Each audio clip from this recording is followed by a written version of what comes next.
Estamos começando mais uma edição do nosso podcast aqui pela TV Sintracom São Paulo. Eu sou o Tony Duarte e obrigado pelo carinho da sua preciosa atenção. Aqui comigo na bancada hoje temos o companheiro Antônio de Souza Ramalho, o nosso querido Ramalho da Construção, é claro, presidente aqui do Sintracom, líder político e sindicalista com projeção mundial. E também, é claro, o companheiro Ramalho é comentarista do podcast e ajuda a sabatinar nossos convidados. Na cabine técnica, ele, o diretor Ricardo Vieira, auxiliado pelo nosso companheiro Emerson Marques. Um forte abraço lá para o pessoal da comunidade Cristo Rei, em Mauá, paróquia São Pedro, que não perde um podcast aqui da TV Sintracom. Acompanhe o podcast Sintracom São Paulo nas muitas mídias que você visualiza aqui no rodapé, no YouTube também e também na TV aberta. Estamos na mídia aberta, hein? Nos acompanhe. Olha, toda sexta-feira no canal 53.2, às 20h30, ou seja, às 8h30 da noite. Hoje temos a redobrada honra de receber aqui em nossos estúdios o eminente cardeal e arcebispo de São Paulo, Dom Odilo Pedro Scherer. Dom Odilo foi nomeado arcebispo de São Paulo em março de 2007, que é simplesmente a terceira maior arquidiocese romana do mundo. E ele assumiu também o cargo de grão-chanceler da Pontifícia Universidade Católica de São Paulo, que é a nossa PUC. O cardeal Dom Odilo Scherer é de Cerro Largo, em nosso querido Rio Grande do Sul. Senhor cardeal e arcebispo de São Paulo, Dom Odilo Scherer, pedimos a sua bênção e olha, um prazer muito grande em tê-lo aqui conosco em nosso podcast. Pois não. Eu é que agradeço o convite para estar hoje aqui para este momento também de comunicação e quero saudar primeiramente aqui o Sr. Ramalho, presidente do Sintracom, mas também todos os que nos acompanham pela TV Sintracom e os que tiverem acesso a essa mídia. É um prazer estar com vocês. Dom Odilo, nós temos um livro aqui que conta a história do nosso sindicato, do Sintracom, né? E ele foi escrito pelo famoso escritor Cláudio Blanc, companheiro Ramalho fez a apresentação, uma apresentação muito bem feita, e a introdução, o prefácio do livro, ele foi prefaciado pelo nosso ex-governador saudoso Alberto Goldman. E o Alberto Goldman, ele escreve algo bastante interessante, que a construção molda as nossas vidas. Eu acho essa frase emblemática muito linda. Assim também, a Santa Igreja Católica, ela molda a nossa vida espiritual através da palavra de nosso Senhor Jesus Cristo. Mas nós estamos aí no século XXI, no terceiro milênio. A pergunta que eu te faço é: qual o grande desafio da Santa Igreja Católica para esses novos tempos? O desafio permanece sempre o mesmo. O anúncio da palavra de Deus, chegar às pessoas para apresentar, oferecer a mensagem da igreja e também aquilo que a igreja tem a lhes oferecer dos mistérios de Deus, da bênção de Deus, através das celebrações da liturgia, dos sacramentos. E, por outro lado, é justamente fazer com que a mensagem da igreja, baseada no Evangelho de Cristo, tenha incidência na vida pessoal, mas também na vida social. E desafio grande no nosso tempo é fazer com que isso aconteça nas novas circunstâncias em que nós nos encontramos, entre as quais a cultura mudada, nesses tempos de grandes mudanças culturais. Alguns até dizem que nós não vivemos um tempo de mudanças culturais, mas vivemos uma mudança de época, né? Como foram outros momentos ao longo da história, no século XV, a mudança da Idade Média para a Idade Moderna, no século XVIII, da Idade Moderna para a Idade Contemporânea, e assim por diante. Nós vivemos um período de muitas mudanças que vai certamente determinar o início de uma nova época. E aí, neste contexto, como continuar a cumprir a missão da igreja? Este é o desafio. A missão da igreja permanece a mesma. Como cumprir bem a missão da igreja no mundo urbano e metropolitano. No passado, o povo vivia mais no campo, nas pequenas cidades, pequenas aldeias. Hoje, no Brasil, são mais de 80% das pessoas nas cidades. E um grande número dessas pessoas vivem em metrópoles. São Paulo é a maior delas, mas temos tantas outras metrópoles no Brasil. Isso requer uma nova forma de a igreja estar presente, fazer a sua missão, cumprir a sua missão. Outra questão são as novas tecnologias, por exemplo, vivemos no mundo da internet, da inteligência artificial. Como, neste contexto, continuar a levar avante assim o pensamento da igreja, o trabalho da igreja e assim por diante. Outra questão é justamente diante do desafio da mudança cultural que muito, digamos, nos confronta enquanto igreja de sua missão, isto é, a mentalidade contemporânea que é de autonomia, que é de afirmação individual, que é digamos, de pouco senso de pertencimento a instituições, mais ainda a instituições que têm história, que têm peso também de história, como a própria Igreja Católica e tantas outras instituições. Hoje está difícil pertencer a instituições desse tipo, e as pessoas se constituem mais facilmente em pequenas instituições, onde elas mesmas têm maior participação e decisão. Eu não sei como é que é no sindicato aqui, que é um sindicato grande, mas não sei se no sindicato percebem essa questão também. Embora o sindicato tenha normas assim mais firmes, no sentido também de fazer com que o pertencimento aconteça. Claro. Na igreja não temos normas coercitivas. As nossas normas são morais, apelam à consciência. Então, veja, é um conjunto de desafios para que a igreja cumpra a sua missão atualmente. Perfeito. Companheiro Ramalho, seja muito bem-vindo. Muito obrigado, Tony.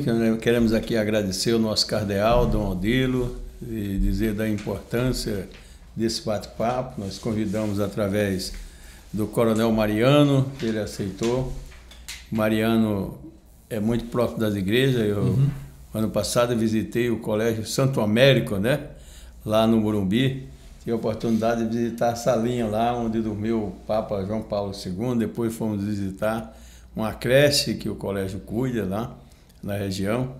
E assim como já esteve conosco outra vez aqui, uma grande autoridade muito próxima da igreja, que é o ministro do Superior Tribunal do Trabalho, Dom Iviscandra Martins, né? O pai dele também, nosso amigo, próximo de muitos anos. E agradecer, cardeal, eu estava vindo para cá de manhã cedo, e por oportunidade, mexendo no celular, eu estava vendo uma matéria da Record. E ela estava falando da grande importância da Igreja Católica, entrevistando, né, pessoas, e entrevistava lá uma senhora que ela perdeu o marido num acidente e entrou em depressão, e hoje ela encontrou amparo na igreja, onde já é uma grande colaboradora da igreja, e isso mostra que no momento que nós estamos vivendo, que nos preocupa muito, que é a saúde mental, as igrejas no geral, ela tem uma participação muito importante na vida dessas pessoas. E agora com a nova NR18, a gente trabalha muito nesse sentido aí, de estar trabalhando junto com todas as instituições. Sindicato aqui, nós colaboramos com algumas clínicas de recuperação de pessoas dependentes, e isso tem sido importantíssimo, porque muitas vezes, cardeal, às vezes as pessoas acham que ninguém recupera ninguém. E nós já recuperamos muitos, se tornaram ótimos profissionais, a gente tem a incumbência de manter essas pessoas na clínica, em seguida dar emprego para essas pessoas. Tanto é que a matéria do final do ano da Globo vai estar muito voltada para esse trabalho de que as pessoas recuperam sim, agora não recuperam sozinhos. Nós precisamos da participação de todos. Aqui o sindicato, cardeal, ele é plural em tudo, tanto politicamente, que eu tenho pessoas de todos os níveis, lulista, bolsonarista, bolista, né? E também evangélico. Nós temos católico, temos da área evangélica, umbandista, e eu respeito e aprendi a viver com isso. Aprendi um pouco disso aí muito com o Dom Evaristo Arnes, Dom Paulo. Da gente aprender a viver com as diferenças, mas o importante é que todo mundo tem um só foco, é o foco de ajudar a salvar vidas, que quando a gente salva a vida, possivelmente a gente possa salvar também a alma, que é amenizar o dia a dia dos estresses das pessoas. Agora, não fazemos sozinho, nós trabalhamos isso com o mundo. Aqui o sindicato faz parte, eu sou presidente de um núcleo para a Europa e América Latina da ICM, uma instituição que está em 132 países, e em quaisquer desses países a gente compreende e entende que sozinho ninguém se constrói nada. Assim como o prédio. Eu tenho 58 anos de obra, né? Cheguei aqui em 68, cheguei em 67, mas comecei a trabalhar na construção civil em 68, já passei por 857 canteiras de obra, se vier um pouco mais, talvez chegue aos 900, porque eu continuo fazendo obra. É uma coisa que eu aprendi, faço com muito prazer e acho, para mim, uma grande realização, não só porque gera emprego e renda, mas porque nós realizamos o sonho da casa própria. Mas no mundo social nós precisamos de todas as instituições. E a Igreja Católica, ela sempre teve esse papel social que vem desde do batizado, nascimento, por isso eu fiquei muito feliz, tenho certeza que os nossos associados ficarão muito felizes e a gente ouviram daqui a pouco uma palestra sua, do que o senhor quiser falar, mas principalmente voltada à família, né? E que a gente possa encontrarmos junto uma saída para que nós não possamos desistir do mundo. Eu tenho falado que jamais vou desistir da política e do Brasil. E eu acrescentaria que talvez muito antes dessa, jamais eu vou desistir de pessoas, de gente. Eu acho que é possível recuperar, não o Ramalho sozinho, mas se nós construirmos aí um grupo de pessoas voltadas para salvar, nós podemos ter um mundo bem melhor. Estamos vivendo isso, eu não pude ir porque estou recuperando uma cirurgia, na COP30, com toda a dificuldade, mas sendo realizada no Brasil, e que a gente possa, saindo disso, nós estamos aí com alguma perspectiva de que o sistema climático do mundo demora um pouco mais para acontecer, ou a gente encontra até uma saída, quem sabe, de salvação para estar contornando isso, ainda que alguns dos negacionistas do planeta achem que isso é impossível. Então, muito obrigado mesmo do coração, obrigado pela sua bênção. Tenho certeza que o sindicato hoje sai bem mais higienizado, com muito mais fluido, recebendo uma das maiores autoridades, o homem que eu acho que está na hora da gente ter um Papa brasileiro, né? Uhum. Dom Adeiro já foi cotado para isso. Já temos um norte-americano, né? Pois é, então já tivemos um argentino, aliás, um ótimo Papa. Eu tinha uma admiração enorme pelo Papa Francisco. Sim. E quem sabe nós vamos ter aqui o Dom Adeiro aí como nosso futuro Papa por aí. Muito bem, deixa o povo sonhar. Mas, Dom Odilo, o companheiro Ramalho falou aí do Dom Paulo Evaristo Arnes, de saudosa memória, e ele dizia que a igreja é o povo, né? E nós aqui do Sintracom fazemos parte desse povo, né, Ramalho? Mas nós sabemos das agruras do nosso trabalhador, sabemos que é um trabalho pesado, é um trabalho perigoso. Eu pergunto, senhor cardeal, como é que a fé pode ajudar o trabalhador da construção civil a enfrentar essas dificuldades do dia a dia? Bem, a fé, naturalmente, ela ajuda toda pessoa que tem fé, tem Deus na vida, né? Se une a Deus e encontra em Deus muita força, muita motivação para continuar, apesar de muitas dificuldades que tenha.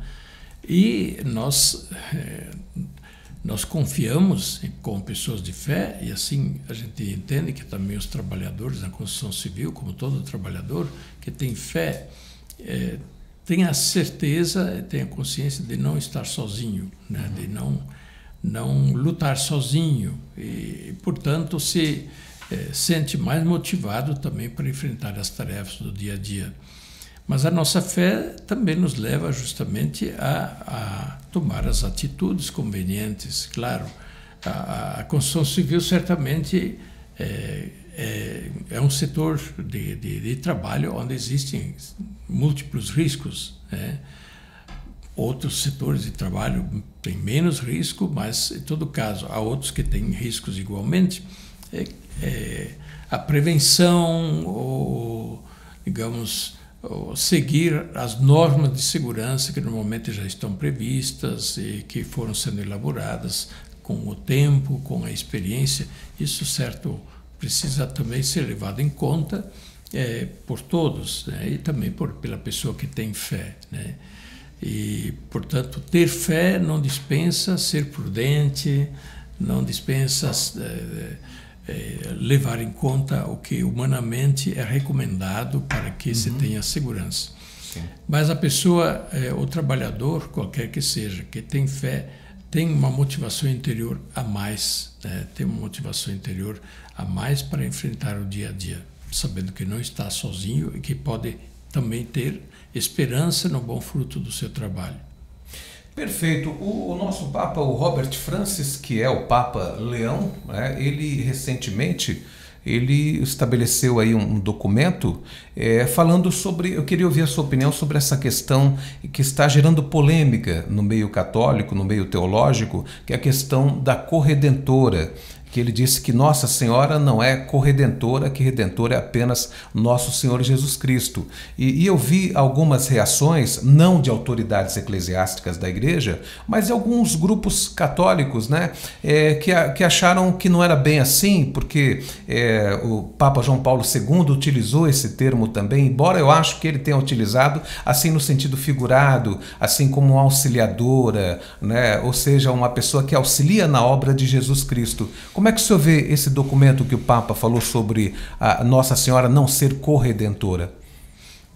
Só para esclarecer, não se trata do documento do Papa. Sim.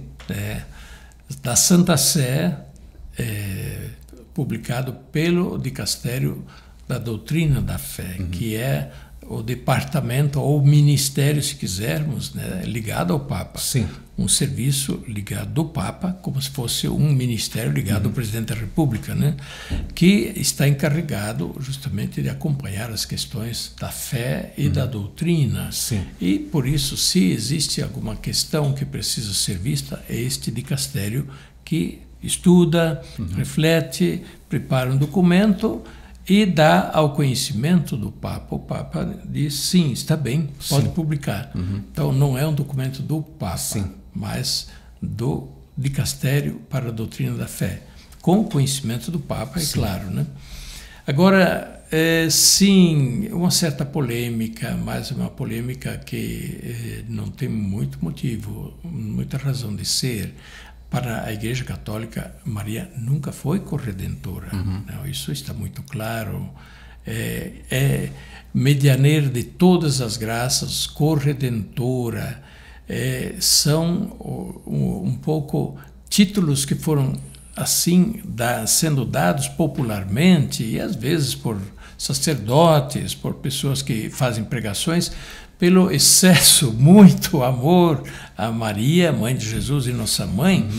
E eu diria, exagerando um pouco, justamente do ponto de vista teológico e doutrinal, o papel de Maria na vida de Cristo e da Igreja. Então, para a Igreja Católica, na fé da Igreja Católica, sempre foi claro, e isto desde sempre, né, Maria não é redentora nem corredentora. Sim. Maria é a mãe do Salvador, Maria é a mãe dos cristãos, ela é intercessora, ela está muito próxima de Jesus, evidentemente, muito interessada em todo o conjunto da obra da salvação realizada por Deus por meio de Jesus Cristo, que é o Redentor, o mediador entre Deus e a humanidade. Então, é um pouco uma tempestade em copo d'água, né? Por isso o pessoal fica tranquilo, não foi mudado nada na doutrina da Igreja, nem se desfez nada do papel de Maria, apenas se deu uma palavra de esclarecimento para dizer que, olha, vamos devagar um pouquinho ao exagerar nos títulos dados a Maria, que às vezes podem não estar bem em consonância com aquilo que a Igreja afirma e prega. Perfeito. Companheiro Ramalho. Não, eu acho que o mundo que nós vivemos precisa muito de esclarecimento como daqui do nosso cardeal, né? As pessoas, elas leem, interpretam diferente, né?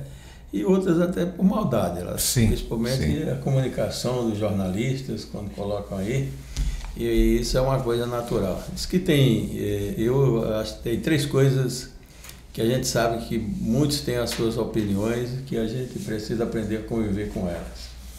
Quer dizer, uma delas é futebol, né? Por exemplo, eu posso dizer para você que o melhor time do mundo é o Corinthians, mas alguém acha que é o Palmeiras, né?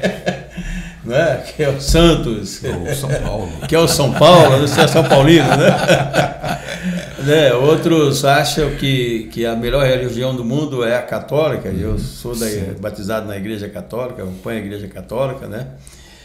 Mas na minha família tem um bandista, tem evangélico, a minha filha foi vereadora aqui na capital, ela é da Igreja Batista, né? E convive com tudo isso. E a política, né? E cada um tem um pensamento. Um apoia o Trump, acha que ele é maravilhoso. Quer dizer, eu tenho as minhas divergências, acho que poderia agir melhor. Outros acham que o Lula, eu também concordo, é um dos melhores presidentes na área social, com todas as dificuldades. Um estadista. Mas nós temos os apaixonados pelo Bolsonaro, né? E que a gente respeita. Eu faço palestra em obra, cardeal. E uma das palestras que fiz, fui lá, e não que eu fizesse uma crítica de atacar, né? Mas eu falei, olha, o sistema Bolsonaro, os bolsonaristas, eles não são muito voltados para proteger o trabalhador. Estão sempre querendo, né, a cada passo a passo, tirar os nossos direitos, os direitos dos operários, aqueles que amanhecem e anoitecem trabalhando, né? Por isso, eu tenho a minha divergência com o Bolsonaro. Tá bom, fui embora, uma maravilha. Chego no carro, um trabalhador me liga. Falou, olha, presidente, tenho a maior admiração do senhor, do mundo, o senhor tem um ótimo trabalho, mas hoje eu fiquei muito triste com o senhor, né? Falei, o que aconteceu, meu amigo? O que eu fiz de errado?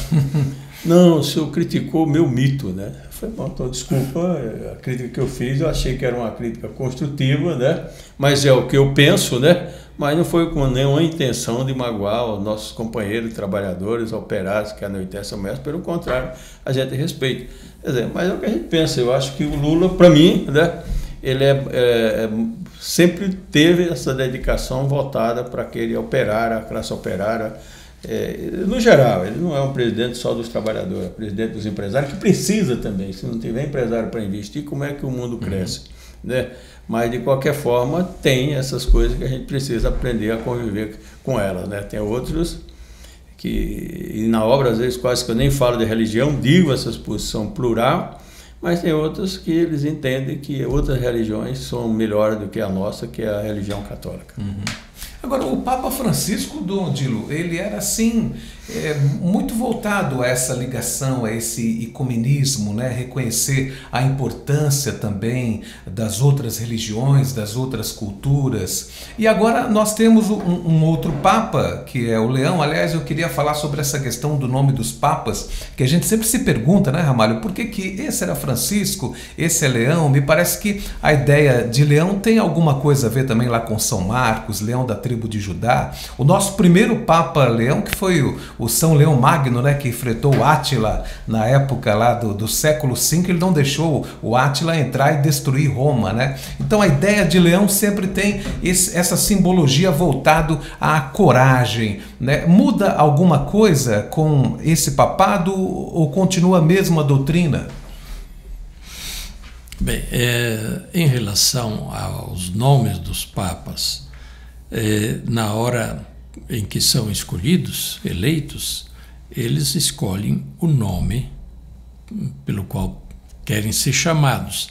Poderiam manter o mesmo nome, mas há uma praxe de escolher um outro nome que então representa também muito da sua missão, de como entende de alguma maneira impostar a sua missão, né? Papa Francisco, por exemplo, escolheu o nome de Francisco porque lhe foi sugerido não se esquecer dos pobres. E aí ele lembrou, que nome? Francisco com os pobres. Seria um nome bom e escolheu Francisco. Dom Cláudio Rumes parece que fez essa observação para ele. Sim, o próprio Papa Francisco depois, em algum momento, diz isso numa entrevista, e isso está em algum livro, sim, do Papa Francisco. Bem, o Papa Leão, São Leão Magno, não é por causa de Átila que ele enfrentou de fato, não é por ele que tem o nome de Leão, já tinha o nome de Leão antes que Átila chegasse. Então, não, Leo Leonis é um nome latino que era comum entre os romanos, né?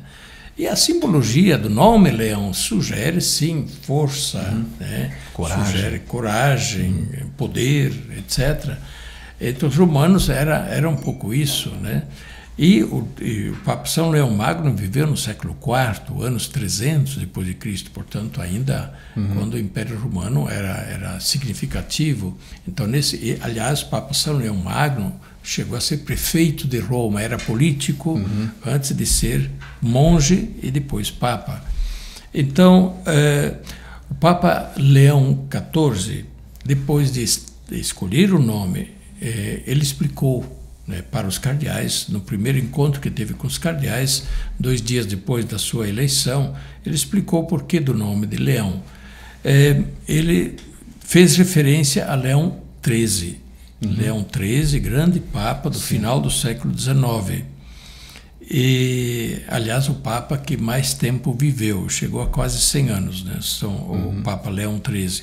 Leão XIII escreveu uma encíclica muito importante chamada Rerum Novarum, sobre as questões novas, sobre as situações novas da era industrial, e por isso também sobre a questão operária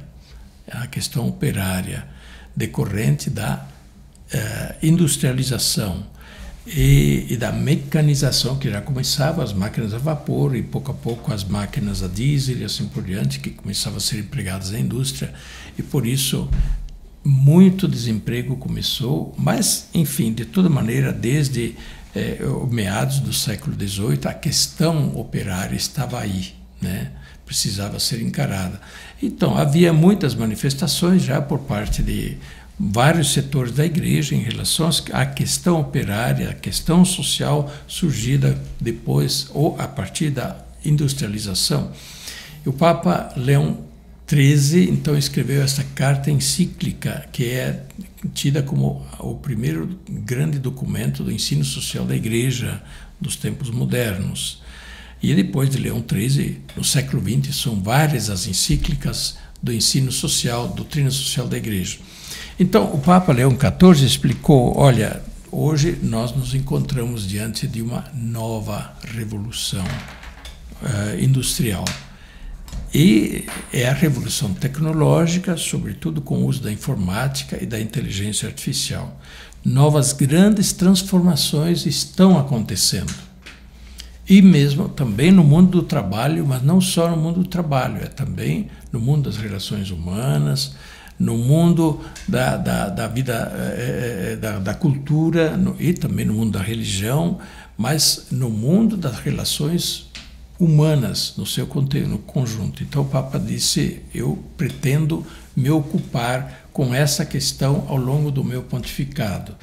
Não é a única questão, mas com certeza Leão XIV vai fazer um documento significativo sobre a questão desta nova revolução industrial que nós estamos vivendo, a revolução tecnológica, sobretudo da informática e da inteligência artificial.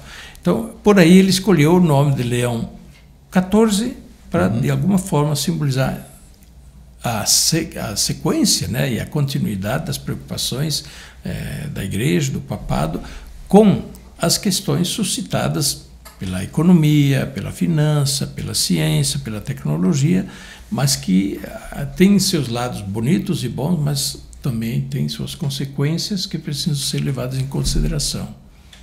O que se fala muito sobre o Papa Leão XIII, quando ele publicou, né, produziu essa encíclica Rerum Novarum, é que muito do que nós temos hoje em termos de lei trabalhista para os nossos trabalhadores vem dessas concepções do Papa, não é isso? sim, inspirado muito do que se tem, sim, nas leis trabalhistas e assim por diante, e em leis sociais, está inspirado na Rerum Novarum de Leão XIII. 40 anos depois, o Papa Pio XI escreveu uma nova encíclica retomando o assunto e atualizando para 1931. Né? Já estamos num novo momento. É a grande crise entre as duas guerras, as ideologias totalitárias que estão em efervescência, que depois vão levar à Segunda Guerra. Então nós temos a encíclica 40º ano de Pio XI. E início dos anos 60 em diante, então temos várias encíclicas sociais, Mater Magistra, Patium in Terris. O Papa João Paulo II fez uma encíclica importante sobre as questões do trabalho e da economia. Né? Perfeito. Um outro que eu quero perguntar para o senhor é a questão do nosso padroeiro, porque a cidade se chama São Paulo, mas me parece que até 2007, se não me engano, a nossa padroeira era Santana, que é a mãe de Nossa Senhora, que é uma santa de muita devoção aqui no Brasil e em Portugal também. Mas me parece que foi modificado. De fato, agora o nosso padroeiro é São Paulo, que é o nome da cidade. Quer contar um pouquinho dessa história? Sim. Santana é muito venerada, assim, em São Paulo. Ainda esses dias celebrei em Santana do Parnaíba, sim, um pouco fora de São Paulo. Terra dos bandeirantes, né? Então, ao longo do Tietê, uma cidadezinha que completou ontem 440 anos de município, um dos municípios mais antigos de São Paulo. E a paróquia de Santana também comemorando 400 anos, é uma das paróquias mais antigas aqui da região. Mesmo na cidade de São Paulo, nós não temos uma paróquia com 400 anos de idade. Agora, no momento, não temos. Pois bem, Santana, portanto, é muito querida, uma devoção que vem de Portugal, da Espanha, mas está muito presente em toda a Europa. Ultimamente ela não tem sido tão relevante, mas ainda ela é uma devoção muito querida entre os católicos. Porém, São Paulo de fato já tinha como padroeiro o apóstolo São Paulo, a arquidiocese e também a cidade de São Paulo. Desde 1958, o Papa Pio XII, estando aqui com o arcebispo o cardeal Mota, Carlos Carmelo de Vasconcelos Mota, o Papa Pio XII, a pedido do cardeal Mota, reconheceu e concedeu o título de padroeiro de São Paulo, da arquidiocese, da cidade e do estado, né, o apóstolo São Paulo, que faz todo sentido, né, tendo o nome, então é evidente.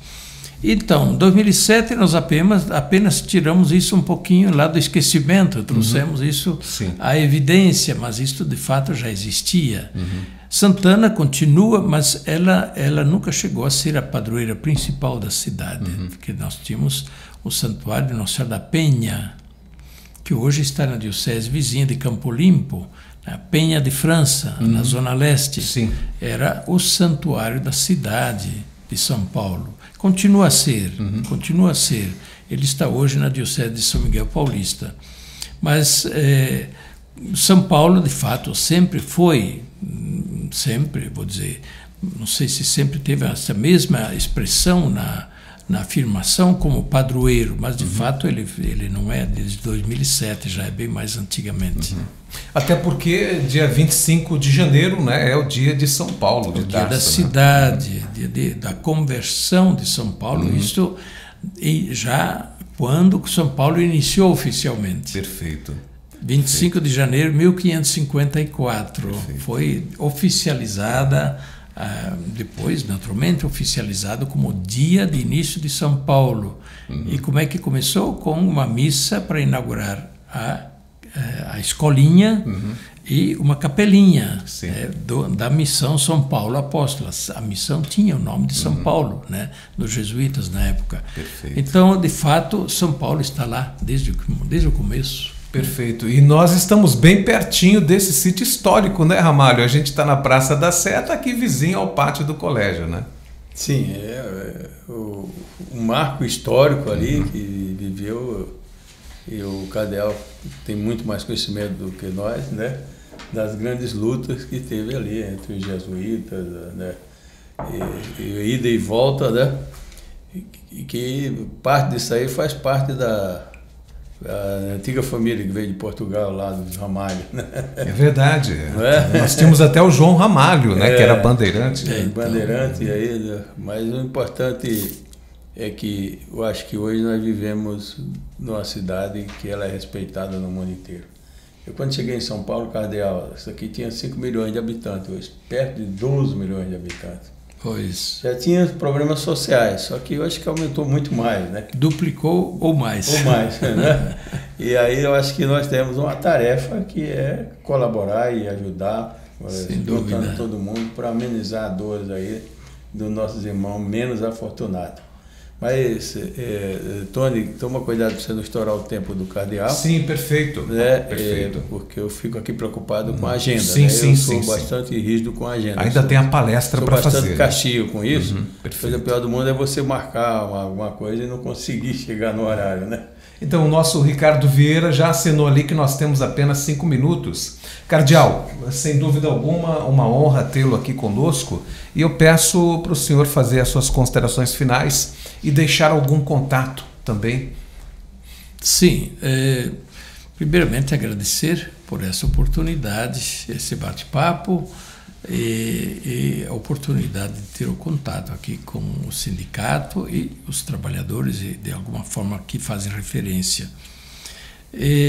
Depois, dizer também que, como arcebispo, a gente está ligado a toda a realidade da nossa cidade de São Paulo. Embora na cidade de São Paulo não sou hoje o único bispo, nós temos, fazendo parte da cidade de São Paulo, bem 5 dioceses, né?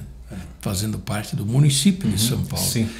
3 dioceses inteiramente dentro, que é São Paulo, Santo Amaro e São Miguel Paulista. Boa parte da diocese de Campo Limpo, Morumbi, também é município de São Paulo. E ainda uma pequena parte do município, do município de São Paulo, está na diocese de Osasco. Portanto, 5 dioceses estão dentro do município de São Paulo. Então, a Igreja Católica, desta forma organizada, através das suas dioceses, os bispos que estão à frente, o clero, as organizações pastorais, nós estamos inseridos na cidade. A gente está em toda parte, lado a lado, com o povo, também com as pessoas que mais têm necessidades, mais sofrem, a infinidade de trabalho social, de obras sociais, de iniciativas de socorro aos mais necessitados, além, naturalmente, das muitas iniciativas voltadas para a educação, né, ação social, para a saúde, para a assistência social. Então, a igreja, naturalmente, nasceu com a cidade nasceu com a igreja aqui em São Paulo, uma missão religiosa, né, justamente nasceu a cidade de São Paulo. E hoje não é diferente. Nós estamos presentes em toda a cidade, em todo o tecido social, também nas periferias e também nos bairros mais pobres. Há sempre o sinal da nossa presença e atuação da Igreja Católica em todas as comunidades locais. O que nos leva, naturalmente, à necessidade de interagir também com as organizações locais, etc., as organizações dos trabalhadores, dos comerciantes, enfim, dos empresários, das organizações governamentais que estão lá, a municipalidade e assim por diante, em todos os sentidos, da questão de justiça, de segurança, saúde.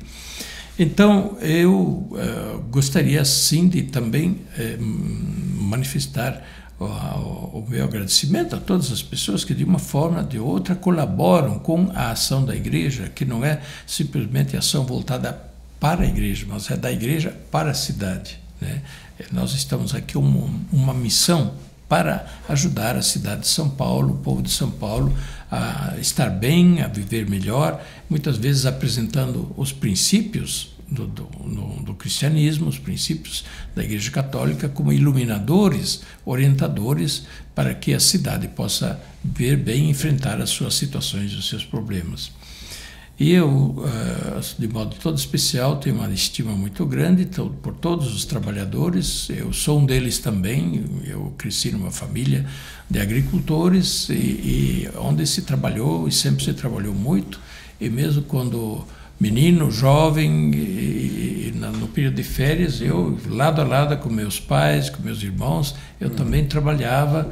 E continuo também hoje, sempre que tenho a possibilidade de fazer algum trabalho manual, que eu gosto. Gosto de mexer com plantas e um pouco de horta, ou, enfim, né? Colaboro o quanto possível para o verde na cidade. Neste ano tenho distribuído mais de 300 mudas criadas lá em casa, no meu pequeno quintal, para ajudar a cidade a recuperar o verde. Então, o pouquinho que cada um pode fazer vai ajudar a cidade toda a ser melhor. Que Deus abençoe a todos. Perfeito, muito obrigado mais uma vez, eminente cardeal e arcebispo de São Paulo, Dom Odilo Scherer. Muito obrigado. Companheiro Ramalho, quer fazer um comentário final? Então, agradecer mais uma vez aqui o nosso cardeal e até por que ele passou aqui, que é verdade, que o bispo, o padre, não é só para rezar. Sim. Né? Eles também estão nas áreas de administração e a gente aprende muito. Eu fiquei amigo de um bispo adjunto, hoje cardeal também, que é o Dom Darcy, que é Aparecida do Norte, na época do Dom Raimundo, né? Arcebispo de Diamantino, né? Um dos bispos e arcebispo mais jovem, né? Terra do JK, Diamantina. Pois é. E eu fui para lá com um grande empresário, que é um dos sócios do Shopping Higienópolis, para a gente fazer um shopping em Aparecida, que problema de documentação agora está meio parado, né? E eu fiquei encantado com o Dom Darcy, pelo conhecimento que ele tem de administração, de economia, né? E isso é uma prova hoje, a gente vendo aqui o nosso cardeal, de que os padres estão muito acima só de pregar religião, estão também na nossa orientação de vida, na orientação econômica, né? E faz parte do estudo. Eu costumo falar que eu aprendi muito com o Dom Darcy, e eu falei, eu não esperava isso de um bispo, de um padre, né? O conhecimento econômico, administrativo que ele tem, né? E poder passar isso para conhecimento gente, secular, né? Secular, né? Eu acho que são exemplos que às vezes nós não possamos deixar de ser passado, principalmente para o nosso pessoal mais simples, né? O pessoal mais simples fala, não, a função do padre é só rezar ou excomungar, né? Não, é também pedir uma luz para que a gente possa um dia chegar lá no céu. Perfeito. Obrigado, agradecer a você também, toda a nossa equipe, e dizer que agora nós vamos ter a felicidade de ouvir aí essa palestra, com certeza uma palestra maravilhosa do nosso cardeal para os nossos trabalhadores e também convidados. Tem muitas autoridades aí também que foram convidadas. Muito obrigado, cardeal. Fiquei muito feliz com a sua presença aqui na Casa do Trabalhador. E aqui ele tem voz e vez. Perfeito. Obrigado, com prazer. Perfeito, Ramalho, mais uma vez obrigado. Obrigado, Dom Odilo. Nós, infelizmente, não temos mais tempo e voltamos, é claro, numa próxima oportunidade. Fiquem todos com Deus e até lá.